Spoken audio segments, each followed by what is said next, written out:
నిజంగానే మరి ఆ ఉత్తమ్ కుమార్ రెడ్డికి కోమటిరెడ్డి వెంకటరెడ్డికి ఎందుకు చెప్పు హెలికాప్టర్ దేనికోసం పోయి వీళ్ళు మాట్లాడి ఏమైనా కట్టకట్టుకొచ్చేది ఉందా? ఆ హెలికాప్టర్లో ఆ ఆయిల్ అది ఉంటుంది ఆ ఇంధనానికి అయ్యే ఖర్చు, ఆ ఖర్చుకు సంబంధించినటువంటి అంతమందం కూడా పనిచేసినారు. వీళ్ళు పోయి మాట్లాడితే ఆ అవతలోడికి అర్థం కాదు, వాళ్ళని చెప్పిన వీళ్ళకి అర్థం కాదు. ఇంత టైంపాస్ ముచ్చట్లు.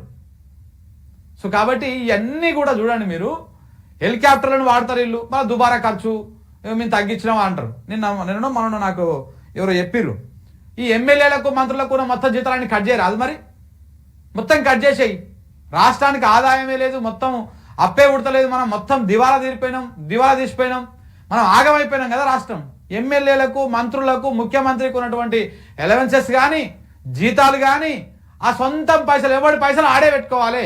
మినిస్టర్ క్వార్టర్స్లో ఉంటారు కదా, అవి కూడా కాల్ చేపించేసి కిరాయికి ఇర్రి, బయట వాళ్ళకి కిరాయికి ఇస్తే పైసలు వస్తాయి కదా మనకు నెలలకి. లేకపోతే ఎమ్మెల్యేలు మంత్రులు ఉంటారు కదా, అలానే వాళ్ళ దగ్గర కిరాయి వసూలు చేయరు. ముందు మీ నుంచి స్టార్ట్ చేసిన తర్వాత ప్రజలు స్వీయ నియంత్రణ పాటిస్తారు. కానీ ఎమ్మెల్యేలు మంత్రులు ముఖ్యమంత్రి మీ ఖర్చులు మీరే ఖర్చు పెట్టుకోండి. మీరు విమానం ఎక్కిపోతారా హెలికాప్టర్ ఎక్కిపోతారా మీ ఇష్టం, మీ పైసలతో ఎక్కడ తిరుగురి. ప్రభుత్వం మీద బిల్లు పెట్టొద్దు, ప్రభుత్వానికి బిల్లు పెట్టొద్దు, పైసలు తీసుకోవద్దు ఖజానాకి వెళ్ళి.